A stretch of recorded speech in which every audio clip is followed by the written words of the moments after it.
Les voy a dar algunos ejemplos, les voy a ir planteando ciertos desafíos y algunos de estos desafíos los vamos a ir en el fondo resolviendo, entre comillas, ¿no es cierto?, citando alguna jurisprudencia nacional, alguna jurisprudencia de derecho comparado. ¿Qué pasa, por ejemplo, con las tarjetas de identificación personal? Muchas veces las tarjetas de identificación personal, ¿no es cierto?, buscan de alguna manera brindar seguridad a la empresa, etcétera, y generalmente además están vinculadas con las huellas dactilares, por ejemplo. ¿Para qué? Para que yo pueda registrar mi asistencia. Eso, claro, eventualmente se utiliza como una identificación personal, como una manera de registrar asistencia, pero además también se utiliza en vistas de otros mecanismos de control. Lo mismo sucede con el GPS. Muchas veces el GPS, ¿no es cierto?, que uno tiene en el celular, que a veces los empleadores le entregan a sus trabajadores, en el fondo está destinado a que los trabajadores puedan cumplir con la prestación de servicio en relación al transporte, por ejemplo. Pero también yo puedo saber si el trabajador se desvía, ¿no es cierto?, de su ruta durante su prestación de servicio. Lo mismo sucede, por ejemplo, con los teléfonos que tienen transferencias de datos multimedia, ¿no es cierto? Eventualmente correos electrónicos corporativos que yo pongo a disposición de los trabajadores para cumplir con la prestación de servicio. Evidentemente son temas que van generando bastantes desafíos. ¿Podré yo escuchar la llamada telefónica que está haciendo el trabajador? ¿Podré advertirlo de que lo voy a grabar? ¿Qué pasa con el correo electrónico corporativo? ¿Podré revisar ese correo electrónico corporativo porque yo se lo pongo a su disposición? Entonces, evidentemente, esto va generando bastantes desafíos, como les comentaba. El tema del correo electrónico corporativo lo vamos a revisar en esta sesión, en esta clase. ¿Por qué? Porque hay algunos dictámenes de la Dirección del Trabajo que han regulado el tema. Ha habido más jurisprudencia también en relación a ese tema. Otro tema que genera en el fondo controversia es si el empleador podría eventualmente registrar mi computador, ya sea físicamente o remotamente. Típico que a uno le sucede que se le echa a perder el computador, ¿no es cierto? Y llama a TI y se lo revisan remotamente. Bueno, eso también podrá ser con o sin el conocimiento del trabajador, y eso también, en definitiva, genera bastantes controversias desde esta perspectiva. ¿Qué pasa ahora con los sitios que yo visito en Internet? Cuando uno visita sitios de Internet va dejando una huella, ¿no es cierto? En el fondo van quedando estas cookies dentro de lo que uno visita. Y eso evidentemente va a entregar mucha información acerca de distintos aspectos de la vida privada del trabajador. Por ejemplo, no sé, mis aficiones, mi orientación sexual, mi opinión política, temas que eventualmente pueden generar algún tipo de discriminación arbitraria. Entonces, claro, la teoría del mosaico en relación a los sitios de Internet que yo eventualmente visite es un tema que no está regulado en nuestro ordenamiento jurídico, y vamos a ver que la protección de datos personales, el habeas data laboral, como se le conoce, en el fondo tiene una regulación bien precaria también. Entonces, desde esa perspectiva, no existe la real protección que en definitiva dispensan los datos personales de los trabajadores. Las cámaras de video. Esto es un tema que en el fondo también ha generado controversia. ¿Dónde puedo poner la cámara de video? Tiene que saber el trabajador, ¿no es cierto?, que está instalada esa cámara de video o no. ¿Cuáles son las consecuencias jurídicas que eventualmente se pueden derivar de aquello que se haya grabado a través de la cámara de video, etcétera? E incluso en algunos dictámenes de la Dirección del Trabajo ha habido alguna referencia a las pruebas de polígrafo, los detectores de verdad y mentira, ¿no es cierto? En el fondo a unos guardias de seguridad se les sometió a una prueba de polígrafo y evidentemente, ¿no es cierto?, en ese caso en particular, este es un dictamen antiguo ya, en el fondo en ese dictamen se constató que era una medida prepolicial y que no le correspondía ejercerla al empleador, ¿ya? Entonces, si ustedes se fijan, todos estos nuevos instrumentos de control con que cuenta el empleador van generando una serie de desafíos que en el fondo nosotros, con los mecanismos que contamos en la actualidad, tenemos que ir resolviendo. ¿Por qué les digo con los mecanismos que contamos en la actualidad? Algunos de ustedes que en el fondo han cursado el magíster previamente y los que no, quizás lo han escuchado por ahí, existe una noción que es bien relevante desde la perspectiva del derecho del trabajo, que es la ciudadanía del trabajador en la empresa. ¿Qué es lo que sucede? Y es muy fácil de recordar. En el fondo, ¿no es cierto?, el trabajador no deja de ser ciudadano por el hecho de incorporarse a una unidad productiva. Y eso va a implicar que el empleador, que va a detentar una serie de potestades, ¿no es cierto?, en el contexto de su derecho a propiedad, libertad de empresa, etcétera, va a ver limitadas estas potestades precisamente con los derechos fundamentales de los trabajadores. De hecho, la norma del Código del Trabajo que establece, ¿no es cierto?, este límite, hace alusión a algunas Por ejemplo, la intimidad, la vida privada, la honra. ¿Y por qué mencionará esas y no otras? Bueno, son a modo de ejemplo en todo caso, pero porque son las que típicamente se podrían ver afectadas en el contexto de una relación de carácter laboral. Otra norma que nos puede dar ciertas luces acerca de cómo podríamos resolver estas controversias que se van generando es una norma que se refiere a las cláusulas que debe contener el Reglamento Interno de Orden, Higiene y Seguridad. ¿Qué es lo que sucede en esa disposición legal? Se hace alusión precisamente a las medidas de control, como las cámaras de seguridad que mencionábamos, ¿no es cierto? Y en relación a estas medidas de control, establece ciertos requisitos, ¿ya?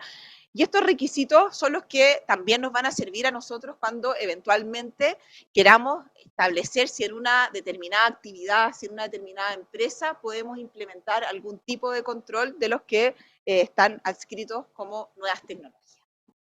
¿Cuáles son estos requisitos? Medios idóneos y concordantes con la relación laboral, ¿no es cierto? Y acá, en razón de esto, por ejemplo, se ha dicho, en algunos casos en particular, que un escáner corporal que muestre, ¿no es cierto?, el cuerpo de los trabajadores de una manera que afecte su intimidad, no sería un medio idóneo y concordante con la relación laboral. De hecho, quizás ustedes vieron hace algunos años atrás, ¿no es cierto?, hubo en las noticias salió una demanda que presentó un sindicato justamente en contra de una empresa que fabricaba medicamentos, porque claro, a los trabajadores a todos los ponían en un escáner corporal como en fila hacia atrás, entonces en el fondo los compañeros de trabajo también veían lo que se traslucía en el escáner corporal y evidentemente eso no era un medio idóneo y concordante con la relación laboral y además no contaba con el tecnicismo suficiente como para respetar los derechos fundamentales de los trabajadores. Por otra parte, estos mecanismos de control tienen que tener una aplicación general o tiene que establecerse un sistema de sorteo o un sistema aleatorio. No es que yo diga, me tinca que ese trabajador, ¿no es cierto?, me puede robar algo. No, en el fondo cuando yo establezco una medida de control, tengo que asegurarme de que se trate de una medida universal, ¿no es cierto? Y además, bueno, y en caso que eventualmente no quiera que esa medida sea universal, tiene que establecerse un sistema de sorteo para efectos de que haya una imparcialidad. Y lo que ya les comentaba, en el fondo, las medidas de control tienen que ser impersonales, por una parte, y además de eso, a través de sistemas técnicos que permitan efectivamente respetar la dignidad de los trabajadores. ¿Ya? Esas otras las normas importantes que debemos tener a la vista a la hora de resolver estos conflictos. Y además de eso, lo que les comentaba hace un ratito atrás, el habeas data laboral, la protección de datos personales del trabajador. Hay una norma también que establece una obligación de reserva de los datos privados e información del trabajador a que acceda el empleador con ocasión de la relación laboral. Vamos a ver que esta también es una norma que se critica un montón, básicamente porque se dice que sus alcances son bastante limitados, ¿ya? En base a que, en el fondo, solamente protege al trabajador en relación a aquellos datos a que acceda al empleador con ocasión de la relación laboral, por ejemplo, y no de aquellos otros datos personales. No lo protege en la etapa precontractual y en la etapa precontractual no trata de darle harta información al empleado, al futuro empleador para que lo contrate, ¿no es cierto? Entonces, desde esa perspectiva sería una norma insuficiente, bueno, y en realidad todos sabemos que el tema de la protección de datos personales está al debe, no solamente en esta materia, sino que en el resto de nuestro ordenamiento jurídico. Entonces, ¿qué es lo que se ha sostenido? Que en el fondo los conflictos de derechos fundamentales en relación a estas materias se van a generar un montón de conflictos de derechos fundamentales entre los derechos fundamentales de los empleadores y aquellos derechos fundamentales de los trabajadores que eventualmente se podrían ver vulnerados. Y como se produce este conflicto, es necesario que se vaya resolviendo en cada caso concreto, ¿no es cierto?, que en relación precisamente a tres principios que yo les voy a explicar a grandes rasgos para que después analicemos algunas de estas nuevas tecnologías en particular, ¿ya? Uno de estos principios es el de adecuación o idoneidad de la medida. ¿Qué es lo que sucede? El empleador, ¿no es cierto?, al establecer una medida, tiene que analizar si esa medida que implementa, por ejemplo, la cámara de seguridad, es idónea o apta para el fin que se persigue. ¿Ya? En definitiva, para lograr la protección de otro derecho fundamental o bien jurídico relevante. Por ejemplo, ¿no es cierto?, la protección de la vida y salud de los trabajadores. Una vez que, en definitiva, revisamos la adecuación de la medida, vamos a tener que revisar su necesidad. Y en ese contexto, nosotros vamos a ver que cuando se adopta una medida, Hola, hola, ¿cómo estás? vamos a tener que preferir aquellas medidas que...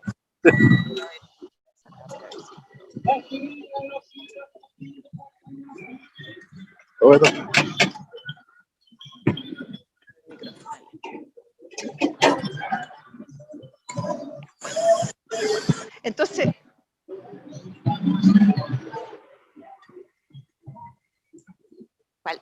sí, lo voy a silenciar. Sí, lo silencié. Ya. Entonces, una vez que analizamos la adecuación de la medida, vamos a revisar su necesidad. ¿Ya? ¿A qué me refiero con la necesidad de la medida? En el fondo, siempre vamos a tener que preferir aquellas medidas que sean menos invasoras de los derechos fundamentales. Y por último, vamos a tener que revisar la proporcionalidad de la medida, ¿no es cierto? En el fondo, el límite que nosotros dispongamos al derecho fundamental de que se trata tiene que ser racional. Ya, en el fondo, estos criterios son los que utilizan muchas veces los tribunales para efectos de poder resolver estos conflictos de derechos fundamentales que se van presentando. Entonces, dale nomás.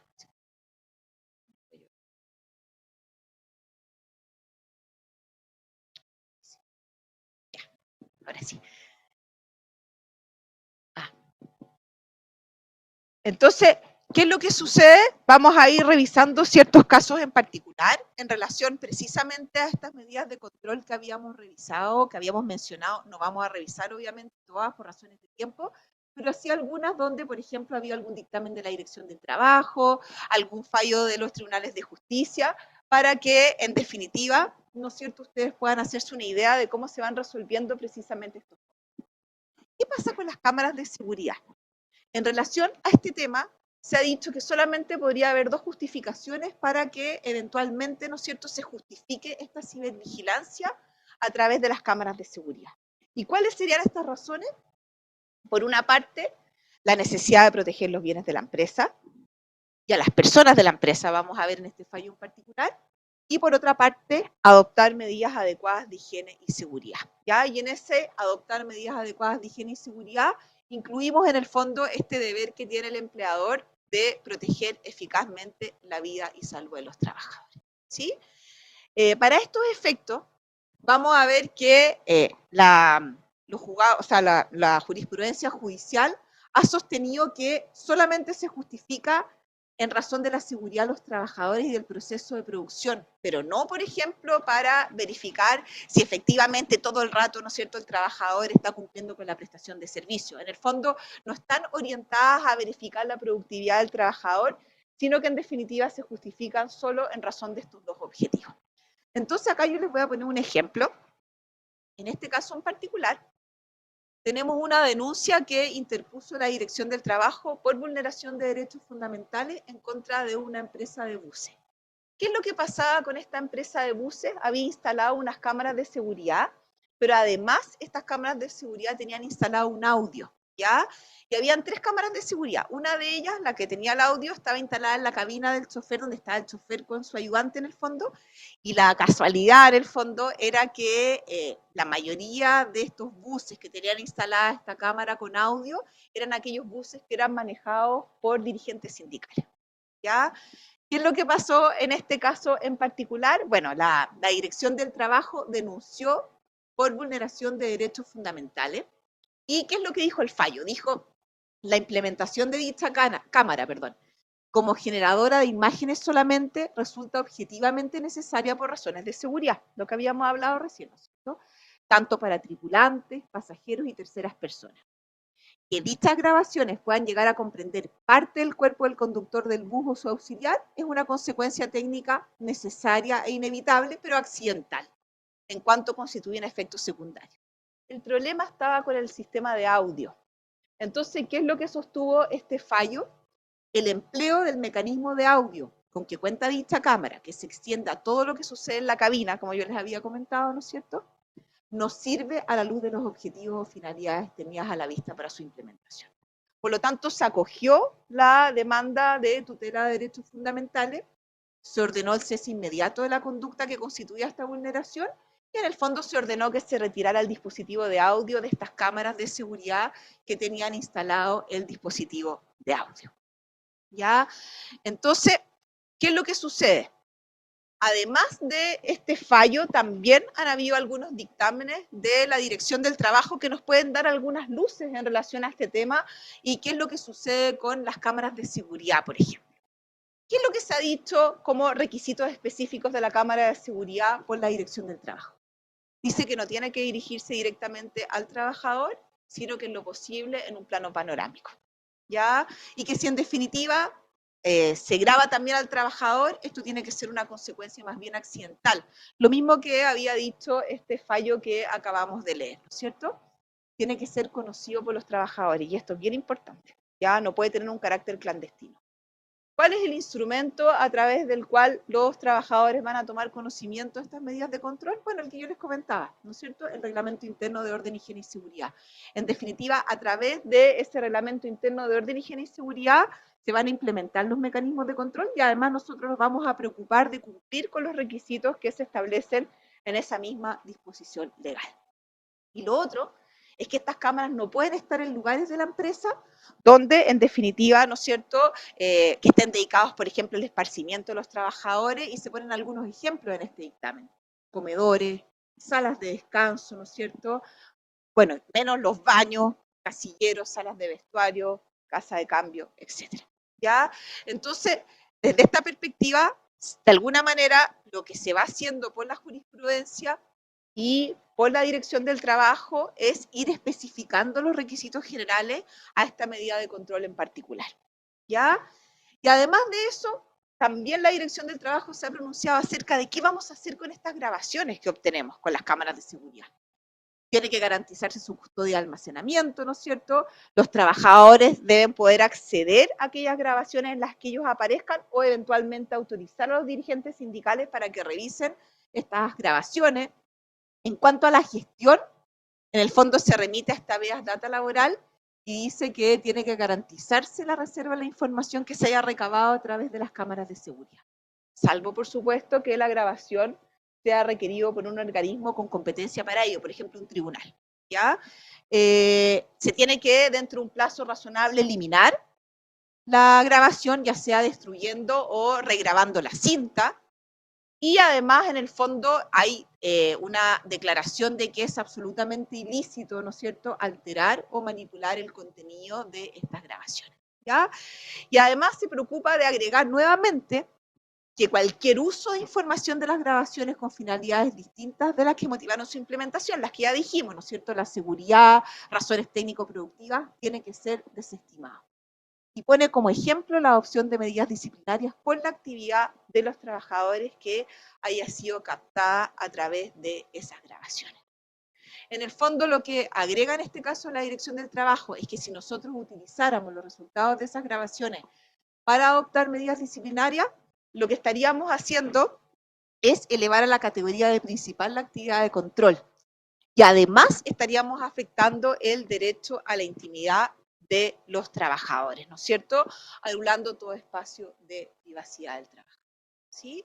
Entonces, desde esa perspectiva, como ustedes pueden darse cuenta, hay una aplicación de los requisitos generales de las medidas de control, pero también estas se especifican a través de los dictámenes de la Dirección del Trabajo. Vamos a abordar otros temas. Ya vamos a abordar qué es lo que sucede ahora con el correo electrónico corporativo. ¿Por qué vamos a abordar ese tema? Básicamente porque a todos nosotros, cuando los que comenzaron a trabajar, ¿no es cierto?, hace no tanto tiempo, en el fondo, lo primero que uno le dan cuando entra a trabajar es un correo electrónico corporativo, donde aparece el nombre de la empresa. Y desde esa perspectiva, obviamente que el uso de ese correo electrónico va generando una serie de problemas. Uno de ellos es qué sucede con el uso durante la jornada de trabajo. En el fondo empiezo a hacer cualquier cosa a través del correo electrónico corporativo y dejo de prestar los servicios convenidos porque estoy haciendo otra cosa, ¿cierto? ¿Qué pasa cuando uso el correo electrónico para fines extraproductivos? Lo ocupo para otra cosa distinta que el cumplimiento de la prestación de servicios convenidos. ¿Y qué pasa si lo uso para criticar o empañar la imagen de la empresa? ¿Por qué? Porque tiene un apellido ese correo electrónico corporativo que es precisamente el nombre de la empresa. Y vamos a ver que esa hipótesis en el fondo está estrechamente vinculada con cuáles son las consecuencias de lo que yo publico en redes sociales también, en relación a mi empleador. Entonces, antes de ver este conflicto de derechos fundamentales que se va a producir en relación al correo electrónico, entre el derecho a propiedad, libertad de empresa del empleador, y por otra parte la intimidad y la inviolabilidad de las comunicaciones, solo mencionar, y esto es algo que les comenté brevemente, lo que pasaba con las cookies, ¿se acuerdan? En el fondo, en el Tribunal Europeo de Derechos Humanos, sí se establece que la información derivada del seguimiento de uso personal de Internet está protegida. Ya en Chile no existe una protección en relación a estos datos disgregados que yo voy dejando a través de mi navegación por Internet, que como les comentaba, puede generar que el empleador tome conocimiento, como les decía, de mi opinión política, de mis creencias religiosas, de una determinada orientación sexual, etcétera, que determine finalmente que se me discrimine de manera arbitraria. ¿Ya? Entonces vamos a ver algunas de estas problemáticas que se relacionan con el uso del correo electrónico corporativo, porque igual que en el caso anterior, hay jurisprudencia judicial en relación al tema, y además de la jurisprudencia judicial en relación al tema, hay algunos dictámenes de la Dirección del Trabajo que se han pronunciado sobre este tema en particular. ¿Sí? No sé si hasta acá alguien tiene alguna duda. Me dicen que se escucha bajito en el Zoom en la casa. ¿Me escuchan bien ahora? En general, para que lo vamos a solucionar. Eso. Sí, ahí.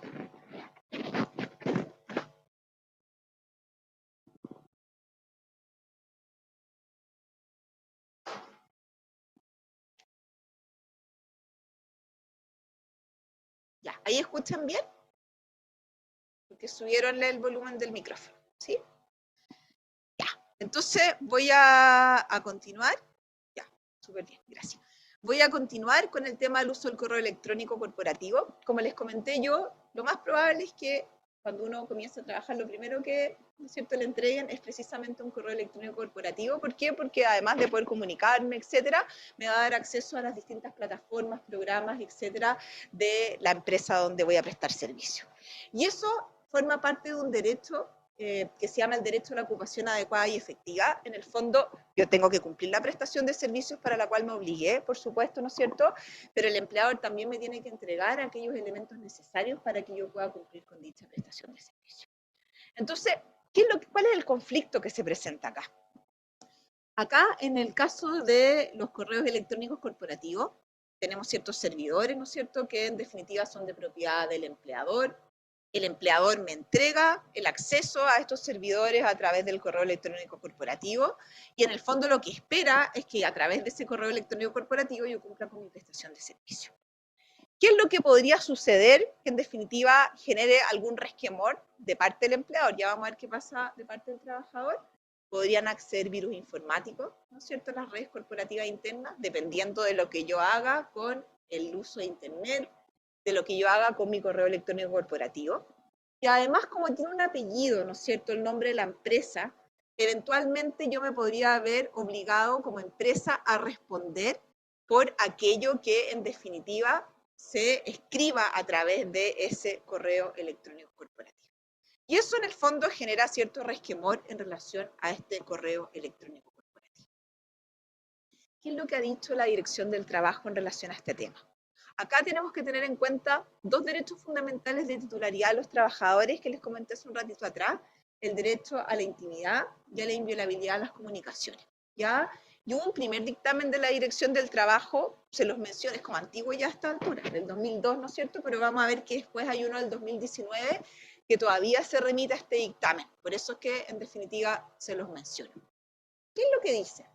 En el fondo, ¿no es cierto?, se pronunció este dictamen sobre si era lícito o no la revisión del correo electrónico corporativo de los trabajadores, ¿ya? Siempre y cuando estos trabajadores estuviesen utilizando bienes de propiedad de la empresa. ¿Y qué es lo que dijo? Dijo que, en principio, ¿no es cierto?, lo que puede hacer el empleador es regular las condiciones, frecuencias y oportunidad en que los trabajadores pueden utilizar este correo electrónico corporativo de la empresa. pero nunca podría acceder a la correspondencia privada, ni siquiera enviada o recibida por los trabajadores.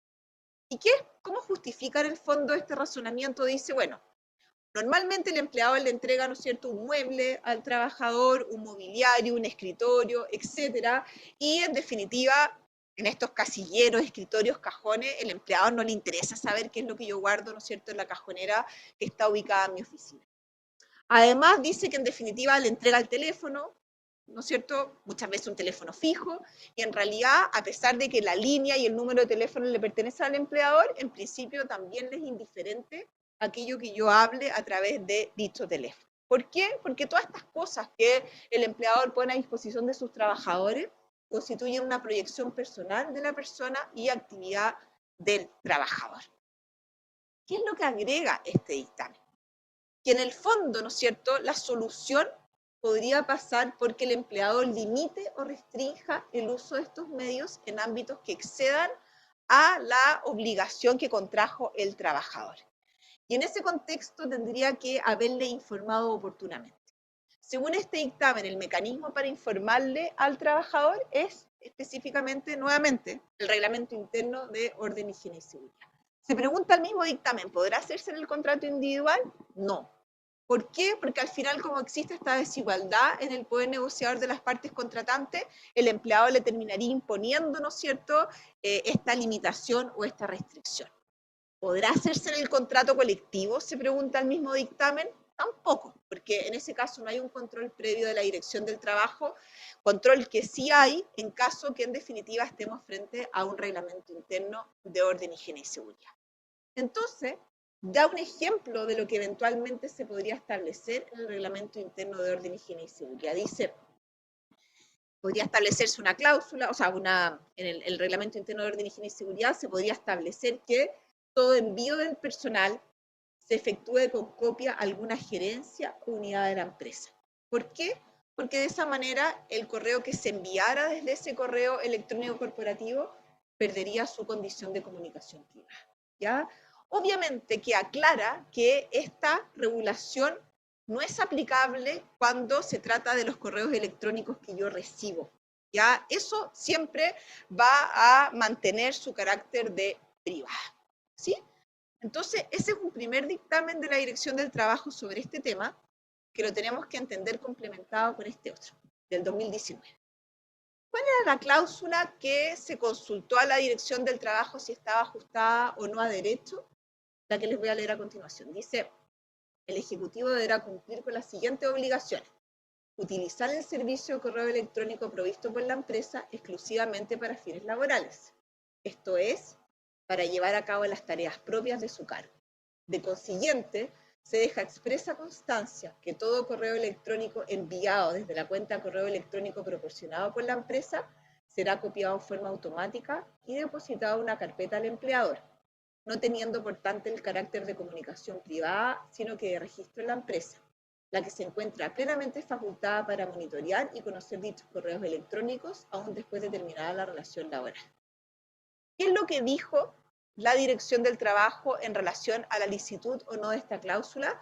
Bueno, para efectos de resolver, ¿no es cierto?, se remitió justo al dictamen que les había comentado recién del año 2002, por una parte, y dice que, claro, el empleado no puede inmiscuirse en la comunicación privada, pero sí puede regular el uso de dicha herramienta. Esa es la primera premisa que sostuvo en este dictamen del 2019. Y después agregó que desde el año 2002, ¿no es cierto?, el dictamen anterior, obviamente que las tecnologías habían evolucionado un montón, habían pasado 17 años, ¿no es cierto? Entonces, ¿qué es lo que sostuvo? Dijo, el mundo del trabajo ha experimentado cambios trascendentales y acelerados en relación al uso de las tecnologías, siendo el correo electrónico solo uno de los múltiples elementos y herramientas que el empleador puede poner a disposición del trabajador, ¿ya? Y por lo tanto dice, bueno, la Dirección del Trabajo, en vistas a estos avances tecnológicos, está obligada a actualizar la doctrina que había sostenido en el dictamen del año 2002. Entonces acá alude a estas nuevas herramientas tecnológicas que existen y que todos conocemos. En el fondo son herramientas tecnológicas compartidas, donde otros trabajadores, por ejemplo, ¿no es cierto?, pueden ir agregando información, donde el empleador puede ir conociendo la información que eventualmente van agregando los otros trabajadores, básicamente por esta nube que va quedando en la red y que eventualmente puede ir siendo visitada por los distintos trabajadores de la empresa, por el empleador. Y da algunos ejemplos, dice, por ejemplo, equipos de trabajo compartidos, ¿no es cierto?, abiertos, calendarios que puedan compartir los trabajadores, comunicaciones instantáneas, flujos de trabajo con aprobaciones remotas, generación y gestión de información y documentos de forma conjunta, etc. Entonces, ¿qué es lo que hace este dictamen? Incorpora un criterio que se utiliza bastante, ¿no es cierto?, que es el concepto de expectativa de privacidad, ¿ya? ¿Y qué es lo que sostiene en relación a esta expectativa de privacidad? Dice que el elemento clave para poder resolver, ¿no es cierto?, cuando la revisión de un producto, de una herramienta tecnológica se ajusta a no derecho, va a estar dado precisamente por esta noción. Y por lo tanto dice que, claro, el empleador va a tener menos facultades de revisión mientras más altas sean las expectativas de privacidad del trabajador, ¿sí? Y por lo tanto concluye lo siguiente, dice, si no existe regulación sobre el uso del correo electrónico corporativo y no se utiliza en forma colaborativa o conjunta estos correos colaborativos, etcétera, el trabajador tiene una alta expectativa de privacidad. ¿Ya? Igual que la persona que habla por teléfono a la cual no se le ha dicho que esa conversación telefónica se va a grabar. Ya típico que a uno le advierten cuando lo llaman de X cosa, señora, esta conversación está siendo grabada, etcétera. Ya, si a mí no me advirtieron que esa conversación está siendo grabada, evidentemente tengo una más alta expectativa de privacidad de si en definitiva me advirtieron que dicha conversación, iba a ser grabada. Y dice además el dictamen que la revisión del correo está permitida si la posibilidad de revisión es previamente conocida por el trabajador y proporcional a las legítimas expectativas de privacidad que tiene respecto de su correo electrónico corporativo. Evidentemente esta doctrina genera un problema porque al final va a quedar a criterio del empleador determinar a cuánto va a ascender la expectativa de privacidad del trabajador en definitiva. ¿Ya? Ese es uno de los problemas que en definitiva genera este criterio en la dirección del trabajo, pero vamos a ver que además de estos criterios que se han ido elaborando por la dirección del trabajo, ha habido jurisprudencia que ha ido tomando en cuenta otros factores también. Entonces, les voy a mencionar algunos fallos, solo a modo de ejemplo, para que vean cuáles son los otros elementos que eventualmente se han ido considerando.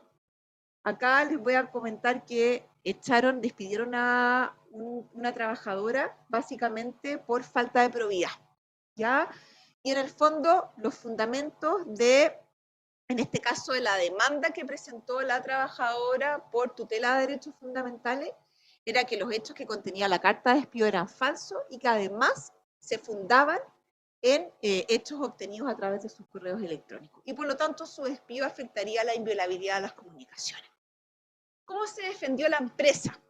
La empresa acá dijo que en el fondo era un cargo de confianza, con acceso a información privilegiada, ¿no es cierto? Por ejemplo, los contactos de los clientes de la empresa, de los proveedores, de los productos, y que esta trabajadora, a través del correo electrónico corporativo, habría traspasado información de los principales proveedores y del principal producto.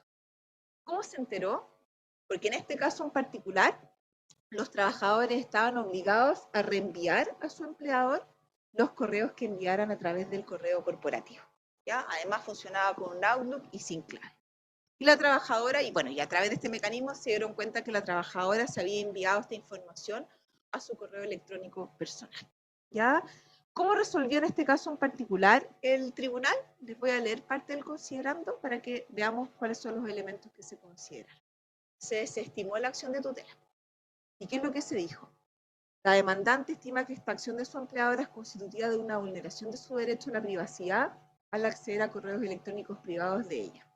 Al respecto, es preciso tener presente que el correo electrónico provisto por la empresa es una herramienta de trabajo que ésta pone a disposición del trabajador como consecuencia de la relación laboral, sin que pueda olvidarse el derecho de propiedad que tiene el empleador sobre la herramienta. El empleado en este caso está obligado a utilizarlo conforme a la finalidad con la que fue provisto. Por lo tanto, solamente podrían ser utilizados para actividades de la empresa, no debiendo utilizarse para transmitir hacia afuera información relacionada con la propiedad exclusiva de la misma. Dice además que los derechos fundamentales reconocen como límite el ejercicio de otras garantías constitucionales y que la demandada, en este caso la empresa, temió por la seguridad de su empresa ante la posibilidad, de fuga de información y contactos importantes. ¿Ya? Por lo tanto, en este caso se concluyó que no se había violado la privacidad. Sobre todo, y esto yo creo que es el elemento más importante de tener en consideración de este fallo en particular, porque los trabajadores sabían que los mails eran revisados. ¿Ya? Y ese es el elemento clave en este fallo, ¿no es cierto? En definitiva, esta era una medida de control que había sido informada previamente a los trabajadores a través del reglamento interno de orden, higiene y seguridad. ¿Sí? Vamos a ver otro fallo para que vayamos viendo la diferencia. Acá se echó a un trabajador por negociaciones incompatibles. ¿Qué es lo que sucedió? El demandante, el ex trabajador en el fondo a esta altura, fue citado a una reunión con su jefe y algunos gerentes, le mostraron un correo electrónico que él había recibido, que él había enviado a un ex trabajador de la empresa y lo trataron de traidor y desleal. ¿Ya? Lo que pasa es que había renunciado otro trabajador de la empresa y ese otro trabajador le mandó un correo ofreciéndole trabajo. ¿Sí? ¿Y qué es lo que había sucedido? En el fondo, al renunciar ese otro trabajador, la empresa había redireccionado su correo electrónico a un subgerente en vez de cerrarlo. Y de esa manera, en definitiva, se enteró de que se estaba tratando de levantar, en términos coloquiales, ¿no es cierto?, algunos de los trabajadores de su empresa. ¿Cómo se defendió la empresa? Dijo que el redireccionamiento de los correos del ex trabajador fue de público conocimiento en la empresa, incluido el demandante. Que no se había afectado su privacidad porque al enviar el correo a un trabajador que ya no usaba esa casilla de correo, decidió compartir esa información con la empresa. Y además dice que actuó de manera proporcional la empresa. Vamos a ver que el tribunal en este caso sí le dio la razón al trabajador despedido en los siguientes términos. Dice, el carácter de privado del documento en cuestión no se ve afectado por el hecho que la empresa sea dueña de la casilla institucional a la cual se envió, puesto que lo que le da el carácter de privado es que tanto el remitente como los destinatarios tenían la legítima expectativa de que su comunicación no fuera interceptada ni conocida por personas diversas a aquellas a las cuales iba dirigida. ¿Ya? Por lo tanto, un primer elemento a considerar en este fallo es la expectativa de privacidad. Después dice, tampoco pierde el carácter de privado la comunicación en cuestión por el hecho que el trabajador que tenía asignada la cuenta intervenida o redireccionada haya dejado de prestar servicio. En el fondo agrega que el hecho de haber redireccionado este correo es el medio a través del cual la empresa accedió a la comunicación y en cuanto medio podría revisarse o no su legitimidad. Pero agrega después, lo que es lesivo es la decisión de conocer el contenido de una comunicación privada que evidentemente no iba dirigida a la empresa y utilizar dicha información en contra de sus destinatarios. ¿Ya? Y agrega además que en este caso se afecta el derecho a la inviolabilidad de la comunicación privada a través de dos medidas. Una es el haber redireccionado una casilla de correo institucional de un trabajador que renunció. Eso por una parte, ¿no es cierto? Lo cual le permite acceder a correspondencia ajena. Y en segundo lugar, conocer el correo electrónico dirigido al actor que llegó a dicha casilla institucional. Y además, se hace alusión a este principio de necesidad que yo les comenté hace un ratito atrás. En el fondo se dice que en este caso en particular había otras medidas más benignas con el derecho fundamental en cuestión y que en definitiva esta medida, el redireccionamiento, no estaba reglamentada formalmente ni puesta en conocimiento formalmente de los trabajadores de la empresa. En el fondo era sabido que se redireccionaban los correos electrónicos, pero en definitiva no se había establecido de manera formal y por lo tanto no podríamos suponer que efectivamente los trabajadores de la empresa tenían conocimiento de esta medida en particular. ¿Ya? Y por último, vamos a ver otro fallo antes de que veamos algún otro tema.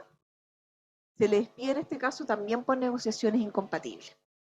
¿Qué es lo que sucedió acá? El despido se fundó, según el demandante, en información a la que el empleador accedió ingresando su correo electrónico. ¿Qué es lo que dice la empresa? No se afecta a ningún derecho fundamental porque en el reglamento interno de orden, higiene y seguridad se había regulado que los correos enviados por los trabajadores iban a ser copiados a un departamento de control. Un poco parecido, si ustedes se fijan, al dictamen de la ADT, ¿no es cierto? Y en este caso en particular, el tribunal rechazó la acción. ¿Qué dice acá? Dice que en definitiva, si bien se puede compartir en cierta forma que los contenidos de los correos electrónicos son de carácter privado, no hay que dejar de vista de que la cuenta de la cual emanó este correo electrónico era de propiedad de la empresa, ¿no es cierto?, que era dueña del dominio del correo electrónico. Por lo tanto, al asignarle al trabajador esta cuenta de correo electrónico, iba a quedar sujeto a las políticas de control que habían sido dadas a conocer previamente. Y acá hay un tema que es súper importante. En el fondo se trataba de cuprum, ¿ya? Y en definitiva la información que se podía traspasar era información de terceros. Desde esa perspectiva también se hizo alusión a la necesidad de proteger esta información de terceros, ¿no es cierto? Se agregó además que al recibir el reglamento interno de orden, higiene y seguridad, aceptó las políticas de privacidad, ¿ya? Las cuales eran claras, ¿no es cierto? Y en definitiva conocía que todos los correos electrónicos enviados desde la casilla de correos entregada por la empresa iban a ser copiados de manera automática. Si ustedes se fijan, nosotros hemos revisado 3 fallos que van a resolver tomando en consideración distintos criterios, pero lo que podemos como ir concluyendo en definitiva, que tanto por la Dirección del Trabajo como por la jurisprudencia judicial se toma en consideración que los mecanismos de control de partida estén establecidos en el Reglamento Interno de Orden, Higiene y Seguridad. Que haya un conocimiento formal por parte de los trabajadores de que existe este mecanismo de control. ¿Ya? Nunca se puede conocer el contenido de los correos electrónicos recibidos por el trabajador en el correo electrónico corporativo. A propósito de los correos enviados, existen, ¿no es cierto?, estos dictámenes de la Dirección del Trabajo que permiten mandarlos con copia, por ejemplo. Y claro, y está este tema del registro, ¿no es cierto?, el registro automático que ha generado bastante controversia en doctrina, porque en definitiva, de alguna manera anularía la expectativa de privacidad del trabajador por el simple hecho de que el empleador incorpore en el reglamento interno de orden, higiene y seguridad la posibilidad, ¿no es cierto?, de que exista este copiado automático. ¿Ya? Beatriz, usted tiene la mano levantada. Hola, buenas tardes. Sí, me queda claro con la explicación que esta expectativa de privacidad está entonces limitada cuando se regulen el ríos. Ahora, la duda que mantengo es por qué no se puede entonces regular en una cláusula del contrato de trabajo en vez de que sea simplemente en el ríos, cuando en la práctica el ríos es un instrumento mucho más unilateral por parte del empleador y en la práctica no hay una revisión real de la Dirección del Trabajo, sino simplemente se deposita, versus una cláusula en un contrato de trabajo que el trabajador en la práctica sí realmente lo lee, no así en el ríos. Gracias. De nada. ¿Qué es lo que sucede en un contrato individual de trabajo? La verdad es que yo diría que en la gran mayoría de los casos, bueno, obviamente que dependiendo del poder negociador del trabajador, las cláusulas de dicho contrato van a ser impuestas por el empleador al trabajador. La verdad es que hay casi un nulo poder negociador y con mayor razón en este tipo de cláusulas, en definitiva, porque cuando uno negocia algo en relación al contrato individual de trabajo, generalmente va a negociar las remuneraciones, ¿no es cierto?, jornada de trabajo, etcétera. Pero este tipo de cláusulas es muy difícil que se puedan llegar a negociar, salvo, por supuesto, que yo tenga una experticia, por ejemplo, en particular, y tenga un mayor poder negociador. Pero de lo contrario, la verdad es que el poder negociador es prácticamente nulo. Entonces, ¿qué es lo que sucede? El reglamento interno, es verdad que, claro, se deposita ante la Dirección del Trabajo, pero cuenta en el fondo con este control de legalidad de sus cláusulas. Y desde esa perspectiva, es el instrumento formal a través del cual se van a establecer las medidas de control. Por lo demás, tiene que cumplir con ciertos requisitos. Entonces, uno puede verificar si efectivamente, ¿no es cierto?, se cumplen los requisitos que están en el inciso final del artículo 154 en relación a las medidas de control que se establezcan en particular. No sé si ahí, Beatriz, le queda más claro. Sí, muchas gracias. De nada. Usted, Javiera, tiene la mano levantada.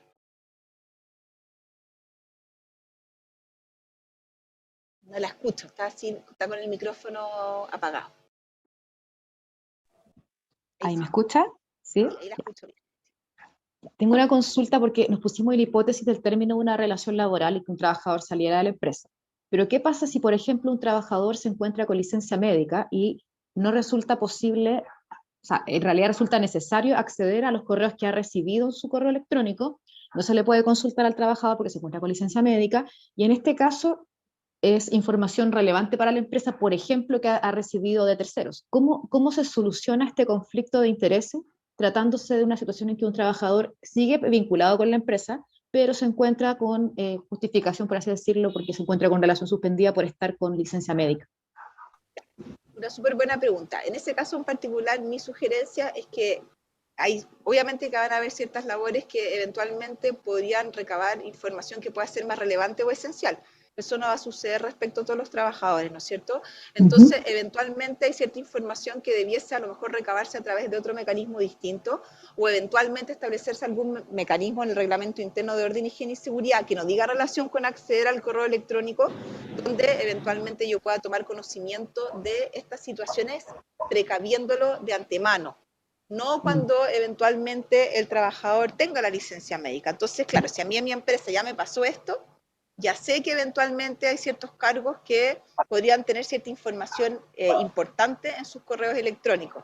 Entonces, frente a esa circunstancia, tendría que idear algún sistema organizativo para que queden fuera de ese correo electrónico corporativo, que se suban a otro tipo de plataforma compartida, por ejemplo, ¿no es cierto?, donde eventualmente, una vez que se recibe un tipo de información, inmediatamente se reenvíe a algún jefe o superior jerárquico inmediato, pero en el fondo el hecho de que yo necesite esa información no va a liberar de la privacidad y de la inviolabilidad de las comunicaciones.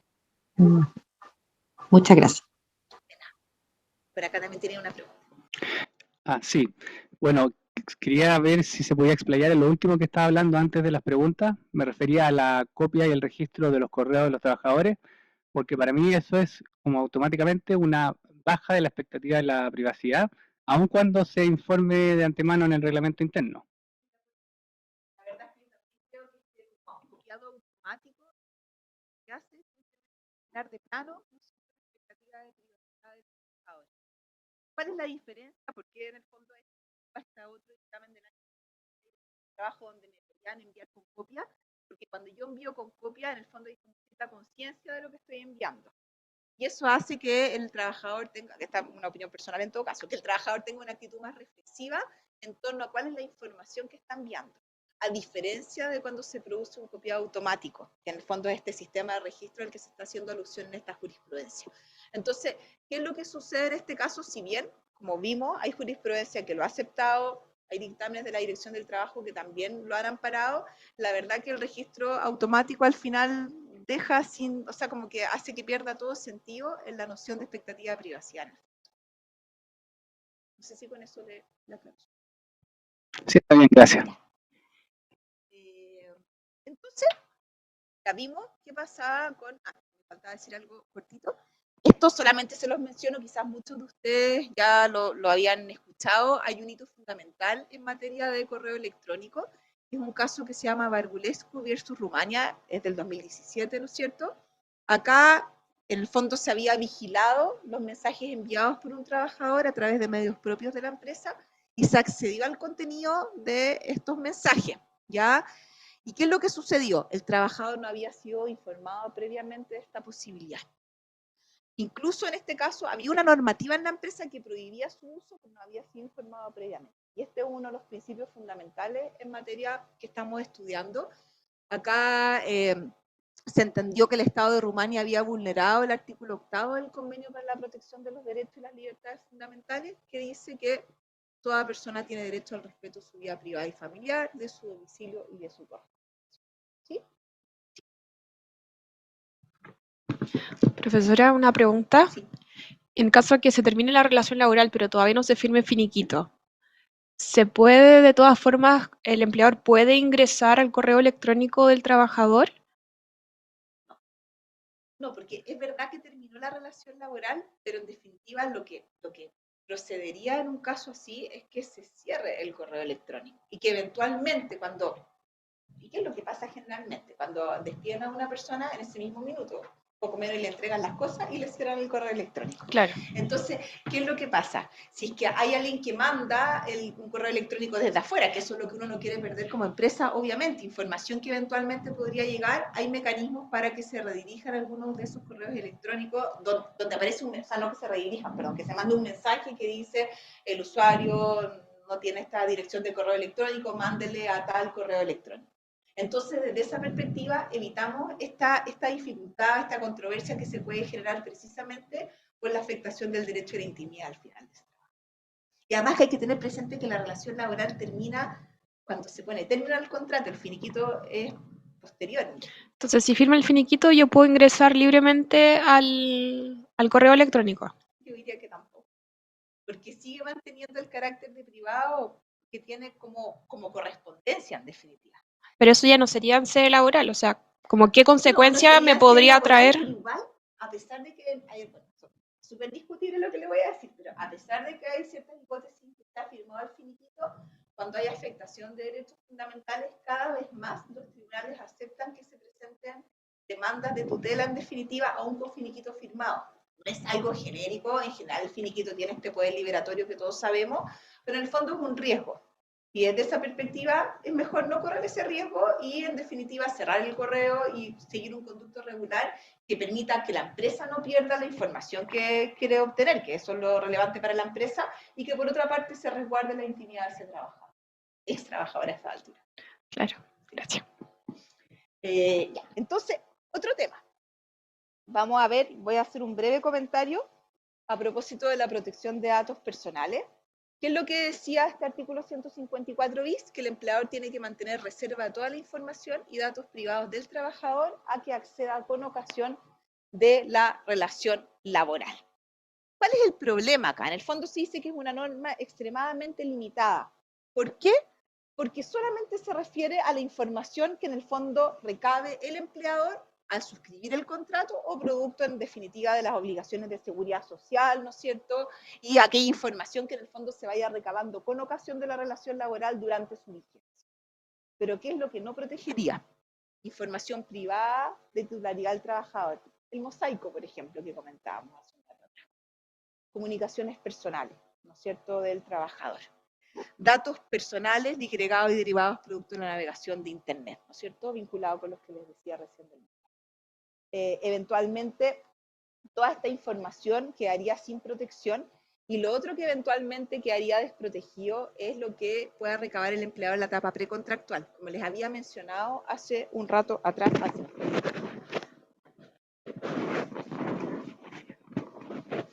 Ahí sí. ¿Qué me dice?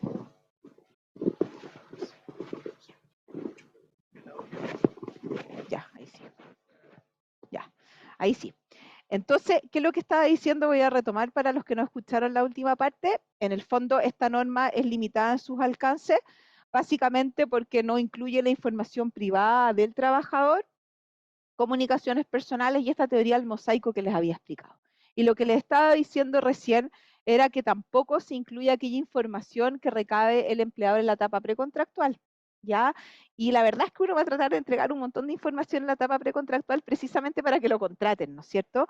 Entonces, bueno, ahí hay toda una discusión acerca de si, en definitiva, el procedimiento de tutela de derechos fundamentales podría ser aplicable en la etapa precontractual, pero la verdad es que hasta ahora la tesis predominante ha sido de que solamente va a ser aplicable durante la vigencia del contrato y con ocasión del término del contrato de trabajo. ¿Ya? Entonces, desde esa perspectiva, ¿no es cierto?, es una norma que es insuficiente y que en definitiva debiese incorporarse en el derecho del trabajo la protección de datos personales en relación a ciertos principios. Vamos a mencionar solamente los principios. En el fondo, debiera, para efectos de poder recabar datos personales, tendría que establecerse la finalidad para la cual se recaban, ¿no es cierto?, y los datos de carácter personal solamente podrían recogerse con ciertos fines explícitos determinados, ¿ya? Y que además tienen que ser legítimos, por supuesto. Tienen que ser proporcionales. No deben de exceder de aquello para lo cual se están recabando. En el fondo yo estoy recabando información con un determinado objetivo, que ese es el primer principio. Por consiguiente, ¿no es cierto?, no podría obtener una información global. Esta solamente podría ser excepcional. El consentimiento, ¿no es cierto?, y la información, para que yo pueda prestar el consentimiento en relación a que se recaben ciertos datos personales, tengo que saber para qué se van a recabar estos datos y en vistas precisamente a esa información que se me entrega, yo puedo prestar mi consentimiento. Y además hay un principio que tiene que ver con la confidencialidad. Hay ciertos datos personales, por ejemplo, ciertos datos personales relativos a la salud del trabajador, ¿no es cierto? Que en definitiva solamente podría realizarse recabamiento, ¿no es cierto?, esta recolección de los datos por organismos que puedan hacer una interpretación correcta y que además guarden un determinado secreto profesional en relación a la información a la que puedan acceder. ¿Sí? Em, solo para que lo tengan presente, hace un tiempo atrás, en el artículo 19, número 4 de la Constitución, se incorporó también la protección de datos personales. Y eso evidentemente tiene una consecuencia en materia laboral. ¿Por qué? Porque el artículo 485, que menciona los derechos fundamentales por los cuales uno puede demandar la tutela de derechos fundamentales, incluye el 19, número 4, y por lo tanto la protección de datos personales. Pero con el mismo problema que comentábamos hace un ratito atrás. En principio no incluiría la etapa precontractual, y precisamente la etapa precontractual es una etapa en que yo voy a obtener un montón de información acerca de mis futuros eventuales trabajadores. ¿Sí? Solo para terminar la protección de datos, les voy a comentar un fallo del 2022. Acá hay un fallo donde en el fondo hay un trabajador que grabó una reunión de trabajo sin autorización y la Corte Suprema ratificó su despido. ¿Cómo argumentó? Dijo, al haber concurrido el actor, ingeniero civil industrial, director de auditoría de la casa matriz de la empresa demandada, a una reunión privada a la que asistieron ejecutivos de la misma y de otra empresa para tratar un asunto, grabando la reunión sin informar a los demás asistentes, atendía a la formación profesional, ¿no es cierto? Por eso es que se hace alusión a su título profesional, su trayectoria profesional, se dice que es director de auditoría, ¿no es cierto? Y la exigibilidad de una conducta distinta en un trabajador promedio. Se entendió que se había afectado los derechos de terceros que pertenecían a la otra empresa, precisamente a través de esta grabación clandestina que había efectuado este trabajador en particular. Yo no sé si ustedes se acuerdan, pero esto fue hace tiempo atrás, donde en definitiva hubo una grabación también en un banco en relación precisamente a ciertas prácticas antisindicales. Ahí se llegó a una conclusión distinta, pero también había un argumento bien importante en ese contexto. En el fondo, esa grabación se dio en un contexto de una negociación colectiva que era conflictiva, ¿no es cierto? Donde además, en el fondo, como que este vocero de la empresa como que le estaba diciendo a los trabajadores, destituyan a los dirigentes sindicales, y en el fondo lo que estaba sucediendo en relación a ese tema es que no había como una expectativa, no podía tener una expectativa de privacidad en el fondo ese vocero de la empresa, sobre todo por el contexto en que se estaba dando esa conversación. Todo lo contrario, como que quería que esos trabajadores le dijeran a los demás trabajadores para que en definitiva siguieran su consejo y sacasen a los dirigentes sindicales. ¿Ya? Entonces, es bien importante tener presente, ¿no es cierto?, el contexto en que se dan estas grabaciones que también se vinculan con el tema de la protección de datos personales. Vamos a ir a otro tema que vamos a tratar, que es el tema de las redes sociales. Es el último tema que vamos a tratar en la clase de hoy. Vamos a ver, bueno, un concepto de redes sociales solo para contextualizarnos, porque todos nosotros más o menos, ¿no es cierto?, sabemos qué son las redes sociales.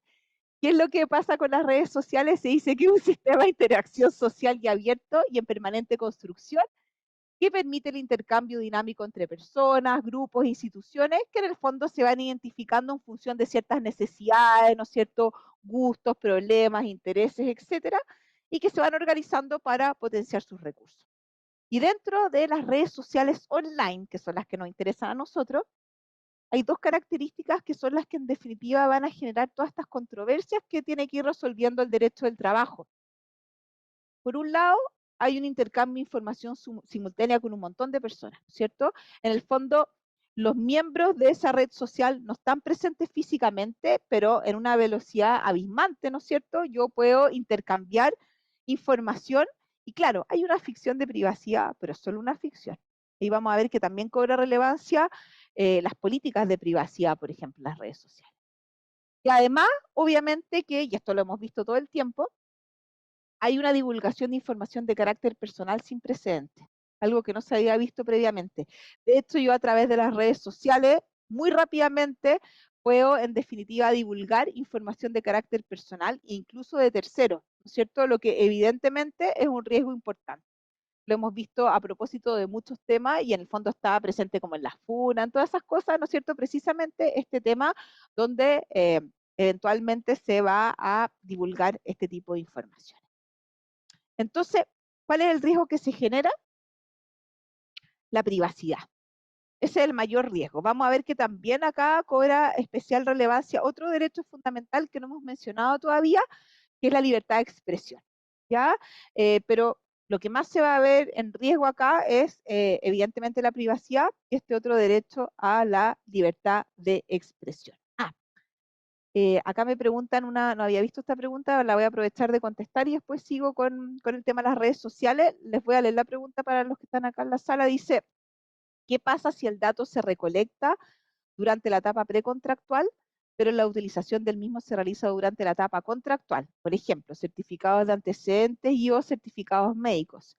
En este caso sería de todas formas aplicable el procedimiento de tutela, ¿no es cierto? Pese al origen del dato, sí. Yo estimo, estoy de acuerdo con usted, Daniel, que formuló la pregunta, que en este caso sería aplicable el procedimiento de tutela de derechos fundamentales. Y además podría, en el fondo, aplicarse la ley de protección de datos personales, que no es tan buena, no está tan actualizada, pero también tendría aplicación en este caso en particular. Sí. Entonces, ¿qué pasa con las redes sociales? Acá pueden darse distintos problemas en la etapa precontractual y también durante la vigencia del contrato. Ya voy a ir a la etapa precontractual, ¿no es cierto? Pero en definitiva ustedes pueden imaginarse que a través de las redes sociales yo también puedo obtener un montón de información acerca de un futuro potencial trabajador. De hecho, siempre es bueno configurar, ¿no es cierto?, las redes sociales para que tengan, en función de las políticas de privacidad, porque muchas veces, ¿no es cierto?, las redes sociales continúan indexadas al motor de búsqueda, a Google. Yo busco una persona y me aparece su red social, y eso evidentemente, dependiendo de lo que yo publique en mi red social, puede perjudicarme a la hora de buscar un trabajo. Es algo que es difícil de controlar en definitiva. ¿Qué pasa? Ya vamos a ver un poquito ese tema, pero ¿qué pasa durante la vigencia del contrato? Hay dos hipótesis. Una, que yo me pase, voy a ponerle un ejemplo para que en el fondo sea más sencillo, me pase todo el día navegando en redes sociales, ¿no es cierto?, durante la jornada de trabajo, y eso evidentemente va a implicar que en definitiva voy a dejar de prestar los servicios convenidos.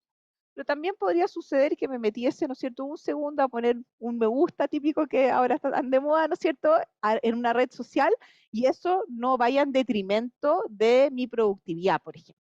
Ya vamos a ir viendo entonces una escala de tolerancia en relación a este tema. Y lo otro que puede suceder es lo que yo publique en la red social. No sé, mi jefe es un estúpido, por ejemplo. ¿Ya? ¿Qué pasa si pongo mi jefe, tal persona es un sinvergüenza? ¿No es cierto? Ya vamos a ver cuáles son las consecuencias que se pueden generar.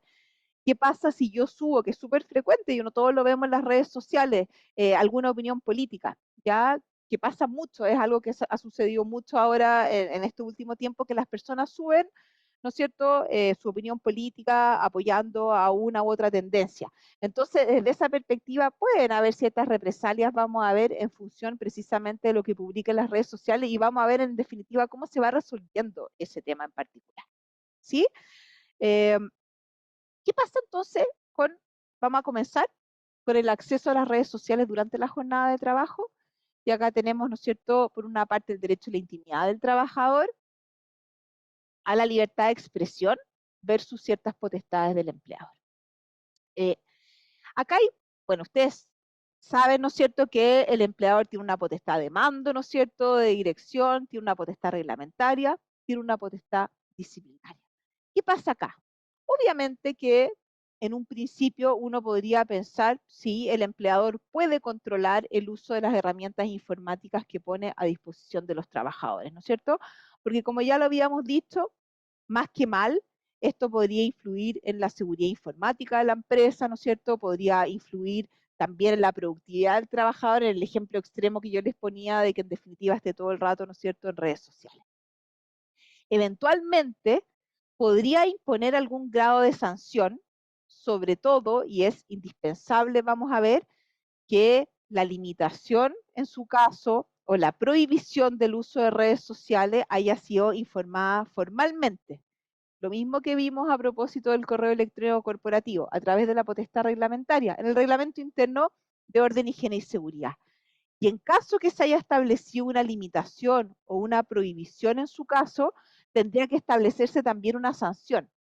Eventualmente, si yo tengo limitado el uso de redes sociales y me meto, no sé, a Instagram un día en el trabajo, la verdad es que no puedo, todos yo creo que estaremos de acuerdo en que no va a haber un incumplimiento grave de las obligaciones del contrato.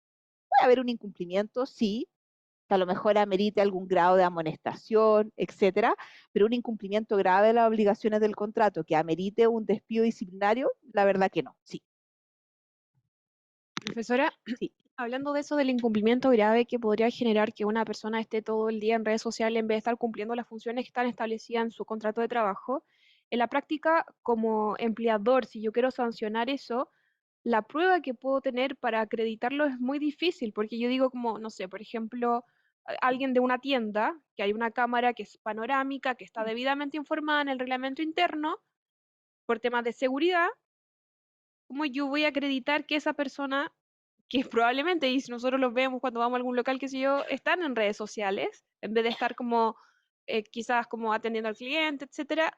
Yo no voy a hacer un zoom a la cámara a No su puede hacerle encima a la teléfono. cámara, no, claro. Claro que no puedo. Entonces, en la práctica es muy difícil acreditarlo y además eh, como arriesgarme a aplicar la sanción, o sea, la causal de despido de incumplimiento grave es muy riesgoso también. Es muy riesgoso porque en el fondo puede dar cabida a un recargo legal importante, ¿no es cierto?, Claro. de la indemnización.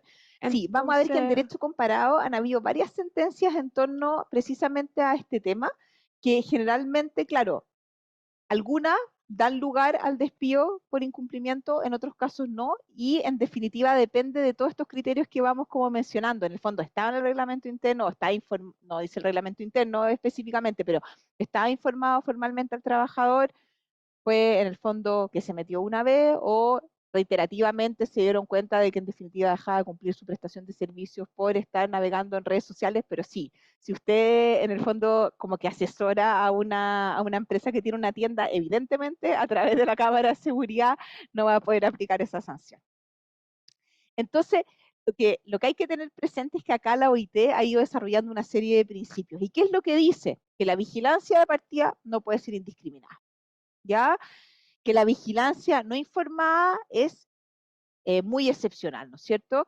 Que en el fondo el empleador tiene que reducir al mínimo su injerencia en la vida privada de los trabajadores y que eventualmente, si va a haber un límite o una prohibición, tiene que informarse las razones, ¿no es cierto? Las horas en que se aplica, el método que se utiliza, los datos que se acopian.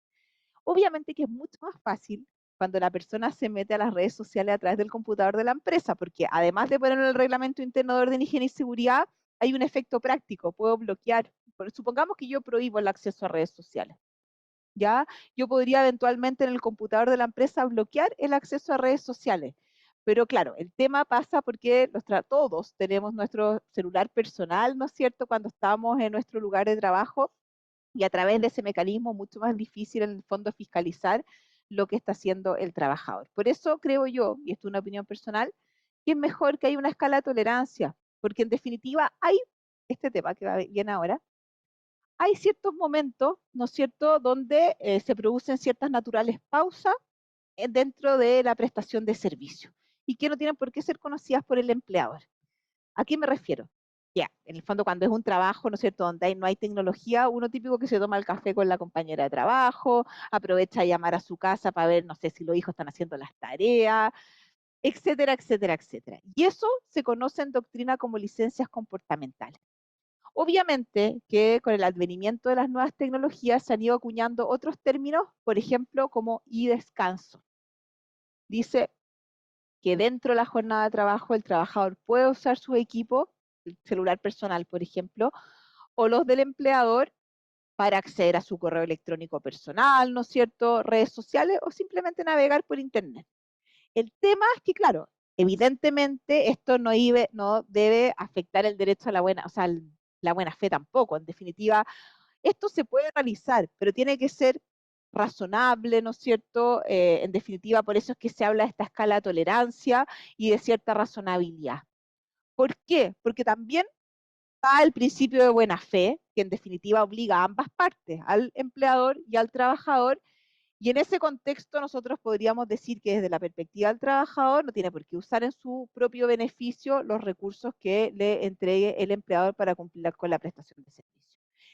Por otra parte, también tiene derecho durante la jornada de trabajo, ¿no es cierto?, a meterse a internet, no sé, a hacer una transferencia electrónica, que es lo que se ha dicho en derecho comparado, que se dejen abiertos los portales bancarios, por ejemplo, los portales noticiosos. Toda la gente se mete típico en la mañana, ¿no es cierto?, a ver el EMOL o algún diario, etcétera, que en definitiva se dejen abiertos todas aquellas páginas web donde hay alguna información sobre el trabajo, y eso es súper importante, lo que tiene que ver con la salud laboral, con la seguridad laboral, con los sindicatos, derechos laborales, etcétera. Entonces, en el fondo acá lo que se exige en relación a este tema es que haya cierta razonabilidad, ¿ya?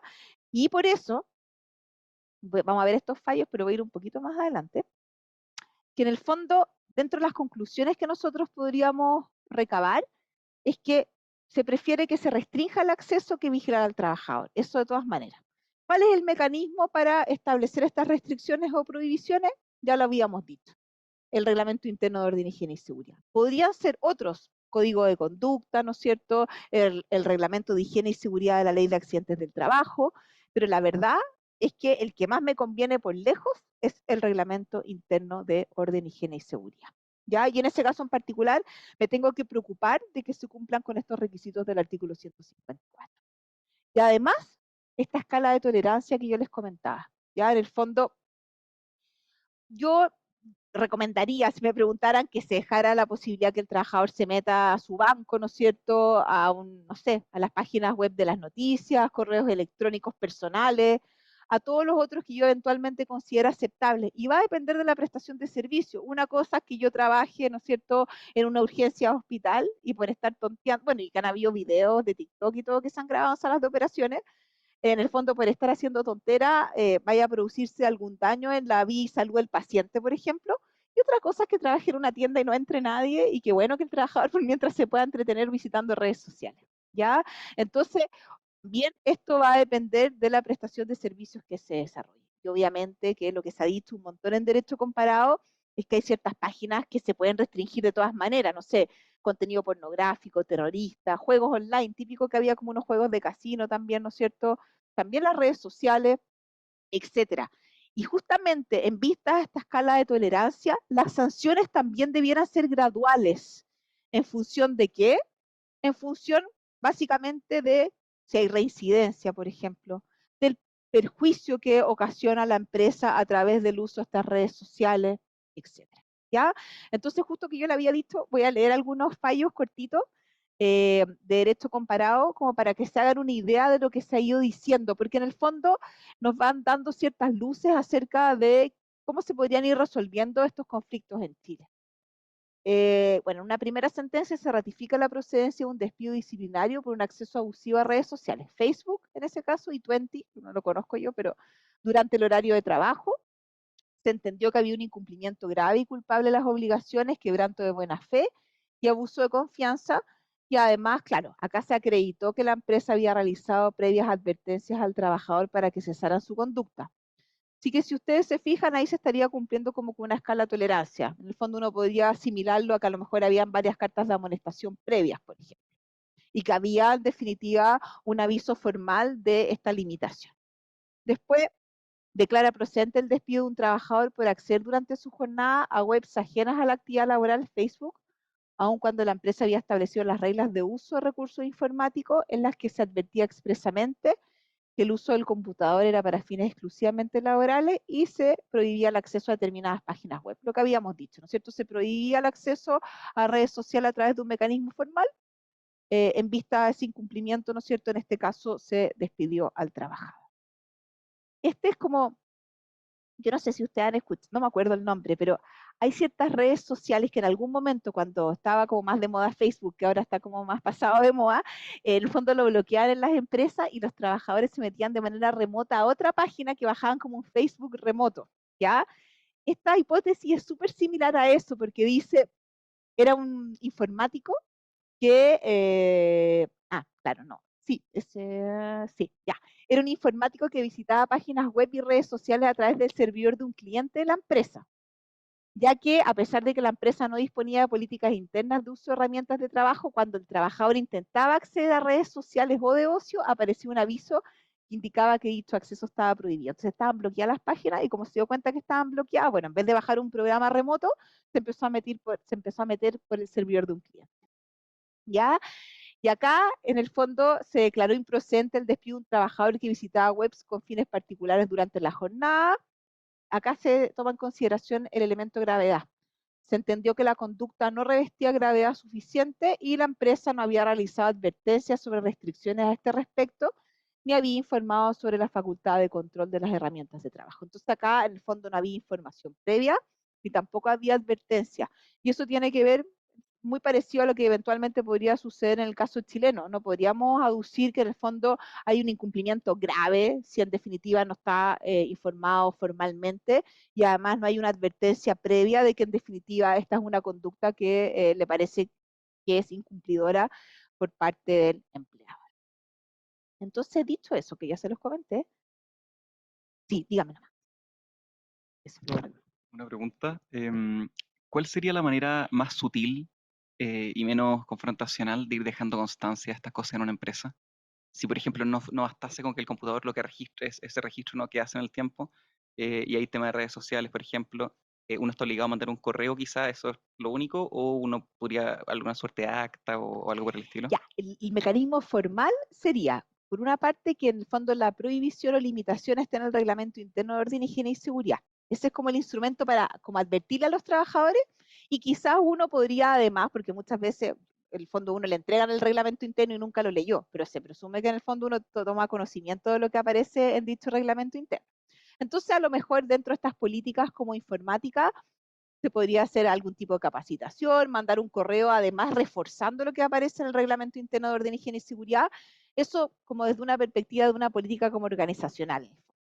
Y además de eso, claro, cuando empiece a haber infracciones, eventualmente, primero, claro, habría que hacer algún tipo de carta de amonestación por escrito, que sería el mecanismo formal que a la larga, tras algunas cartas de amonestaciones, podría llevar a que eventualmente se pudiese despedir a un trabajador por un incumplimiento grave.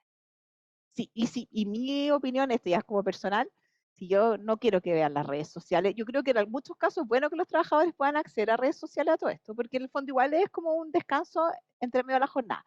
Pero supongamos que es una prestación de servicio donde en verdad a mí me interesa que no visiten redes sociales, además de prohibirlo, yo lo bloquearía en el computador, porque así se evita como ¿cómo se llama? Que exista como la tentación. Sí, es más fácil. Se puede multar también, claro. Esa es otra posibilidad. En el reglamento interno existe otra posibilidad de sanción que es la multa, que es de hasta un 25% de la remuneración diaria. Entonces, eventualmente, si a mí me descuentan parte de la remuneración, obviamente que me duele el bolsillo, ¿no es cierto? Y eso también puede incentivar a que los trabajadores no quieran incumplir con esa obligación. Sí. Pero también tendría que estar esa sanción asociada a ese incumplimiento en el reglamento interno. Profesora, lo que pasa es que me causa un poco de ruido todo esto, porque creo que de todas formas está demasiado todo, o sea, todo está muy atrasado. Sí, Hoy en día obviamente. la gente no se mete al computador a ver sus redes sociales. Pero sí, yo conozco a muchas, pero claro, también se meten al celular. Y todas las personas más jóvenes, así como de 20 o que está recién partiendo el mundo laboral, eh, ocupan el celular, entonces es muy difícil para el empleador restringir todo eso, tener que amonestarlo porque no vamos a tener, o sea, no van a tener pruebas. Entonces, es una disyuntiva bastante No, sí, es un tema grande. súper complejo, porque sobre todo, porque en definitiva todos nosotros estamos permanentemente conectados al celular. Y eso hace que, claro, evidentemente haya mayores riesgos, que hay otros temas además, no solamente que tienen que ver con, tiene razón usted, no solamente tienen que ver con que yo deje de cumplir la prestación de servicio, sino que eventualmente se puede producir un accidente en trabajo, por ejemplo, ¿no es ¿No? cierto? Y por ejemplo, Etcétera. choferes que están mucho tiempo así como con el celular en Transantiago, no sé, cualquier vehículo de esa No, forma. pero en general yo, por ejemplo, he escuchado que en la minería las personas que Hay cláusulas en su reglamento interno respecto, por ejemplo, a los conductores de camiones y maquinaria pesada, de que el solo hecho de mirar el celular, ni siquiera que me meta una red social, constituye un incumplimiento grave. Que después el tribunal estime que sí o que no es otra cosa. Pero en el fondo, por lo menos, existe la advertencia, y conozco algún caso de alguien que lo han despedido precisamente porque en esa conducción miró el celular. Y como que lo denunció un compañero. Aparte que bueno, hay unas cámaras y a veces igual se utilizan de una manera inapropiada, etc. Sí. Cámaras y micrófonos. Sí. Cámaras y micrófonos.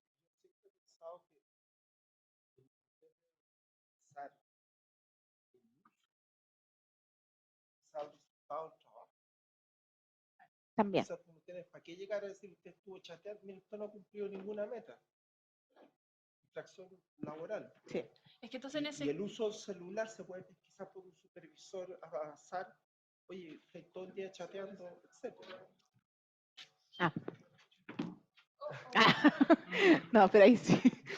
Quería opinar solo muy corto, pensando, No, dale. digamos, pero que en el fondo, más que fiscalizar el uso del instrumento tecnológico, tú puedes fiscalizar el resultado del trabajo dependiendo del trabajo. Sí, todo Si las depende del personas trabajo. cumplen la meta y estuvo todo el día chateando, bueno, a ti te da igual. Lo que te interesa es que cumpla cierto objetivo. Claro, Y en salvo cuanto que hay al un uso del riesgo. celular, también se puede pesquisar, volver al sistema tradicional con un supervisor. O sea, si estoy viendo, he estado chateando todo el rato. O sea, no sé qué hiciste, pero tú no puedes estar media hora viendo el celular mientras están entrando clientes. Entonces, nada, creo que hay que ser, no hay que tener solo el link de que lo que hay que pesquisar es porque tú viste, sino que tú pesquisas eso porque la gente no cumple, porque la gente baja el rendimiento. Y quizás a través del rendimiento puedes hacer la regulación. Sí. Salvo que, no, está bien. Salvo que, por supuesto, pudiese poner en riesgo la vida y salud de otros trabajadores, por ejemplo. Que ese es otro, que tiene que ver con lo que decía Sergio, dependiendo de la prestación de servicio. Sí. Y por último, vamos a ver dos temas bien cortitos. Uno tiene que ver, en el fondo, con las redes sociales como instrumento de gestión de recursos humanos y la actividad en redes sociales como causal de despidos. Lo que yo publico, esto que yo les decía, ¿no es cierto?, de mi jefe es tal cosa. ¿Ya? El primer tema, vamos a mencionarlo solamente, en general, cada vez más los empleadores tratan de recabar la mayor cantidad de información acerca de sus futuros potenciales trabajadores. ¿Por qué? Porque en el fondo piensan que a través de ese mecanismo se van a asegurar de que van a ser productivos, de que no se van a enfermar, etcétera. Y por eso es que en el fondo, para evaluar a los candidatos a un empleo, muchas veces se exigen un montón de exámenes físicos, psicológicos, que en el fondo van mucho más allá de lo que el empleador debiera querer conocer para poder tomar la decisión acerca de cuál es la persona más capaz o idónea para ese trabajo en particular. ¿Qué es lo que pasa con las redes sociales? Bueno, obviamente que las redes sociales es un mecanismo que, a través de las propias publicaciones que uno hace, permiten proyectar, ¿no es cierto?, a un futuro trabajador. Entonces, claro, este es un tema que al final queda un poco en tierra de nadie. Solamente se los quería comentar. Es muy frecuente que Recursos Humanos se meta, ¿no es cierto?, a las redes sociales de los postulantes a un empleo, porque a través de las publicaciones, un poco parecido a lo del mosaico, yo puedo saber un montón de información acerca del usuario de esa red social, ¿ya? La verdad es que no hay mucho que hacer porque en la etapa precontractual la Dirección del Trabajo se ha declarado jurídicamente incompetente. Eventualmente podría haber un procedimiento de tutela de derechos fundamentales, pero se discute su ámbito de aplicación en esa etapa. Podría haber una indemnización, o sea, perdón, una demanda en sede civil, pero la verdad es que imposible probar, creo yo, la intención discriminatoria. Por consiguiente, ¿cuál es la recomendación? Bueno, uno configurar sus propias políticas de privacidad si yo no quiero que en definitiva se pueda acceder a mis redes sociales. Ah, claro, que le muestra el pololo, ¿no? Sí. Claro, y le da la clave al empleador. Seguro, sí.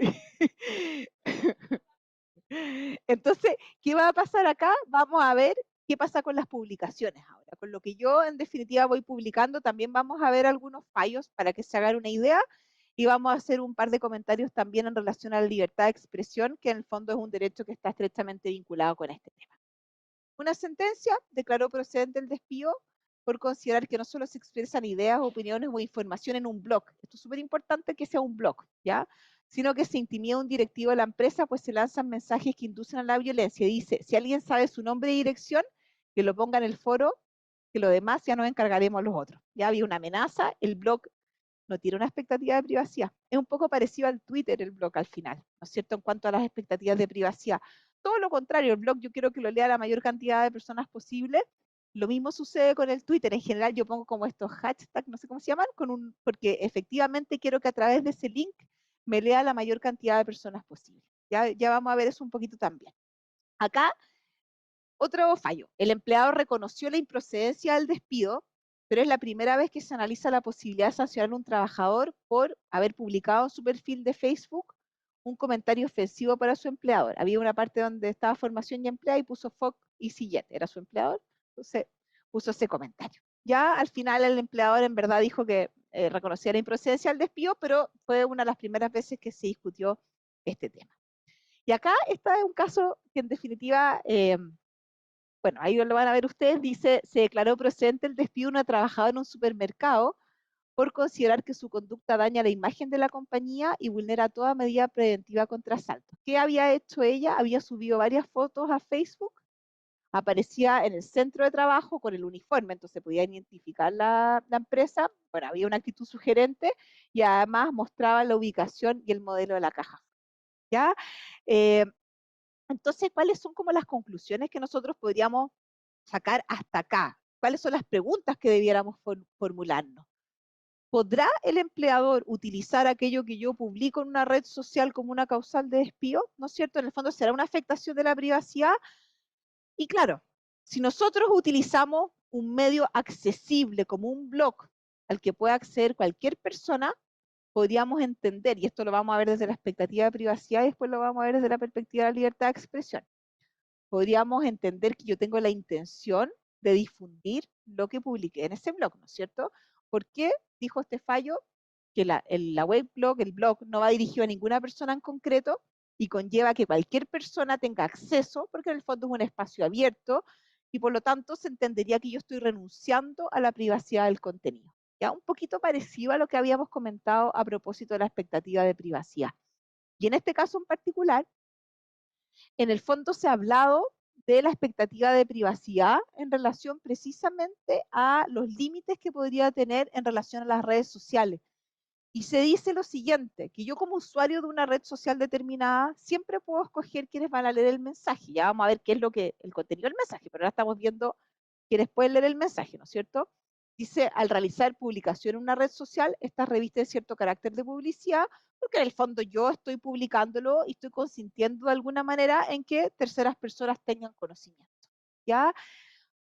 ¿Cómo vamos a determinar la expectativa de privacidad? En base a 3 factores, ha dicho alguna doctrina comparada. El grado de configuración del perfil. ¿Ya? Si en el fondo está, bueno, ya les voy a decir, el grado de configuración del perfil, la cantidad de contactos. No sé, hay personas que tienen 5.000 contactos y otras que en definitiva tienen mucho menos contactos, ¿no es cierto? Si el perfil está o no indexado en motor de búsqueda, si me busca, si en definitiva en Google aparece, ¿no es cierto?, mi red social o no. Uno puede configurar eso en las políticas de privacidad de las redes sociales correspondientes. Entonces, ¿qué es lo que se ha dicho? Que la expectativa de privacidad va a ser mayor cuando yo opte por comunicarme a través de mensajes privados, tenga un número reducido de contacto y no esté indexado un motor de búsqueda, porque se trataría de acciones objetivas que en el fondo demuestran la intención de mantener estos aspectos en un espacio más bien privado, ¿ya? En esta ficción de privacidad que en definitiva generan las redes sociales. Este tema de la expectativa de privacidad nosotros lo tenemos que relacionar con otro, que es la libertad de expresión. ¿Qué es lo que se ha dicho a propósito de la libertad de expresión? Básicamente, bueno, lo primero es que es el derecho a través del cual se han resuelto la mayoría de estos casos donde en el fondo hay alguna publicación, ¿no es cierto?, en mi red social en relación a algún tema que en definitiva pueda afectar, ¿no es cierto?, a la empresa. Entonces se dice, en primer lugar, que la libertad de expresión es inmune a la interferencia empresarial. Esa es como la regla generalísima, ¿no es cierto? Se tiene que respetar la libertad de expresión, salvo que se afecte directamente la imagen de la empresa por imputaciones falsas realizadas por el trabajador. Ese vendría a ser como el límite desde la perspectiva de la libertad de expresión. Entonces, ¿qué es lo que pasa? Nosotros vamos a ver, antes de eso, voy a ir un poquito más adelante, vamos a ver 2 casos en Chile que se resolvieron precisamente en base a la libertad de expresión, ya que es lo que estábamos viendo recién. Hay una sentencia del Tribunal Laboral de Parral, acogió una tutela por vulneración de derechos fundamentales de un grupo de profesores, contra el Colegio Providencia. Estos profesores habían sido despedidos por necesidades de la empresa, pero en el fondo decían que la verdadera razón de su despido había sido unos comentarios en Facebook donde habían apoyado a unos directivos del colegio. ¿Qué pasaban con estos directivos? Habían sido investigados y bueno, después fueron sancionados por apropiación indebida de las subvenciones estatales. Igual en este caso se entendió que se había vulnerado su derecho a la libertad de expresión. ¿Ya? Ese es un caso. Y el otro es un grupo de trabajadores que fueron despedidos por unas publicaciones que habían efectuado en un grupo abierto de Facebook, donde acusaban a su empleador, que era la Municipalidad de San Rafael, de que en el fondo no le pagaban los sueldos, no había control, no había fiscalización, había acoso laboral, etc. Y en este caso lo echaron por considerar que estas expresiones habían sido injuriosas. Finalmente, el tribunal dijo que la libertad de expresión no debe limitarse a priori y quedaba sujeta a las responsabilidades posteriores. ¿Ya? Esto vinculado con lo que les acababa de comentar a propósito de la libertad de expresión. Y además de eso, en derecho comparado, también se han hecho ciertas referencias a esta libertad de expresión en relación precisamente, ¿no es cierto?, a lo que estamos revisando.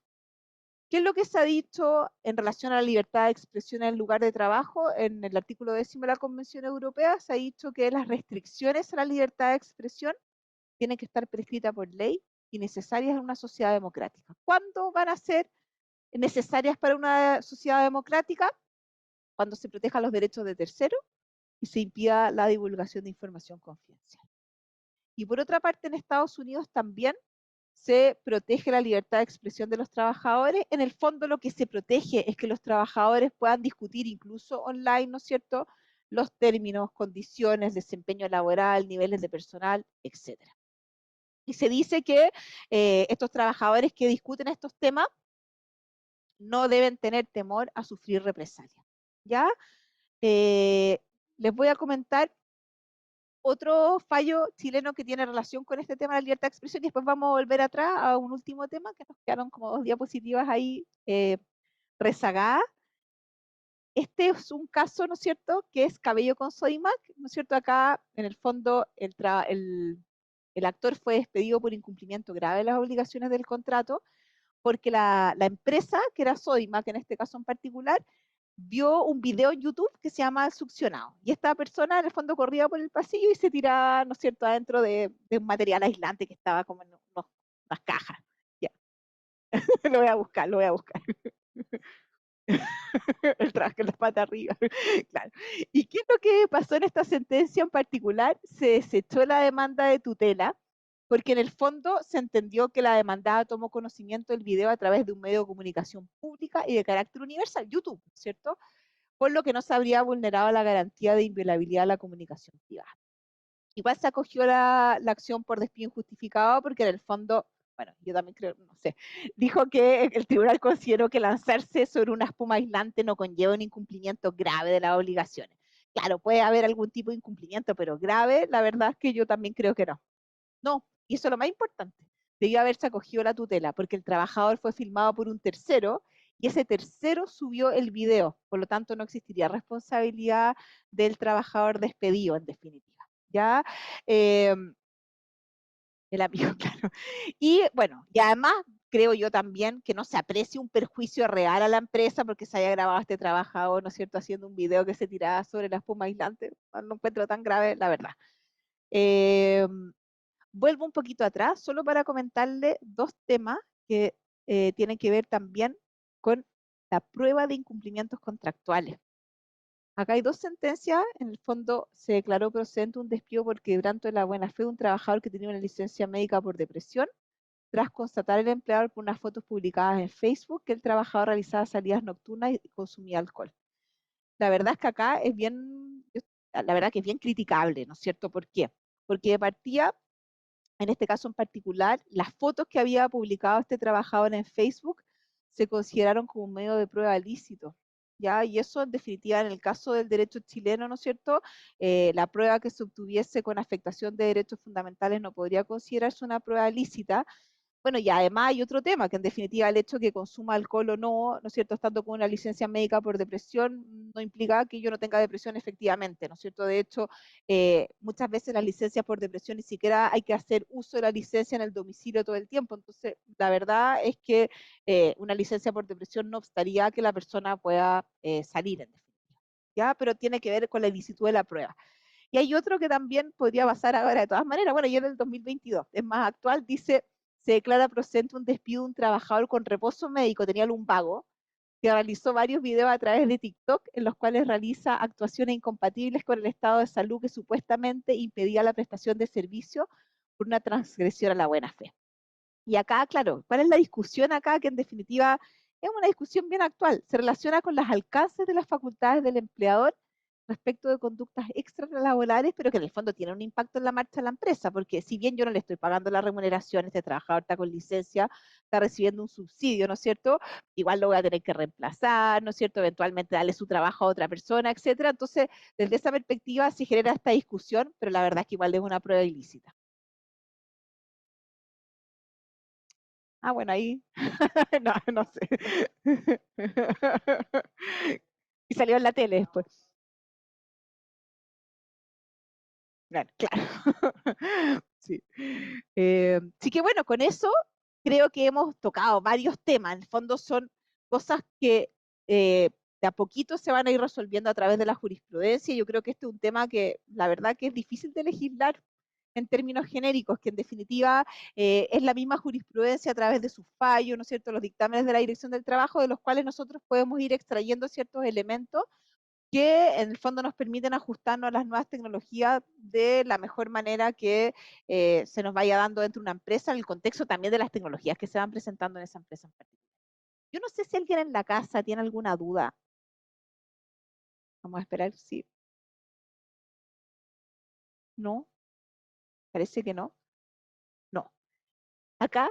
¿Alguien tiene alguna duda en la sala? ¿No?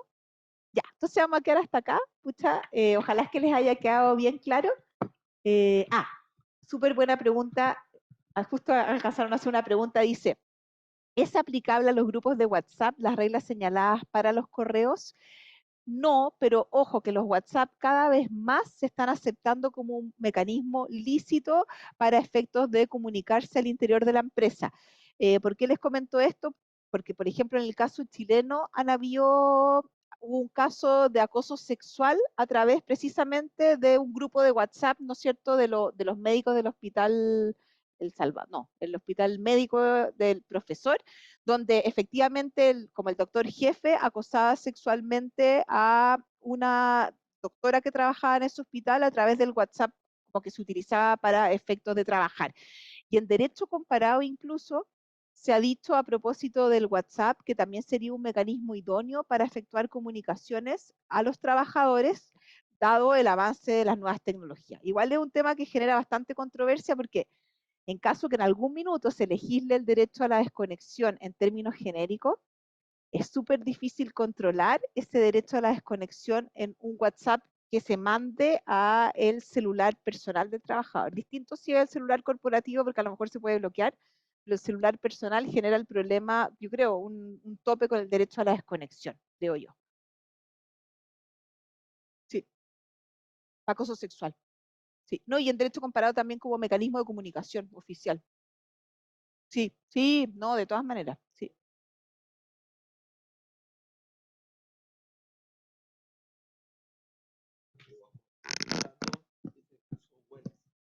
Sí, caso Wells con hospital del profesor. Acepta y la sentencia coloca entero Transcriben el WhatsApp. coloca entero el WhatsApp, entonces está todo como habla de su propia esposa el acosador. Es brutal ese caso. Así que no sé si a alguien más le queda alguna otra duda, ¿no?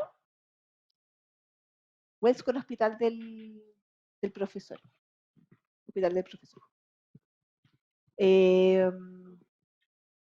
No sé si alguien tiene alguna otra duda, ¿no? Así que bueno, quedamos hasta acá.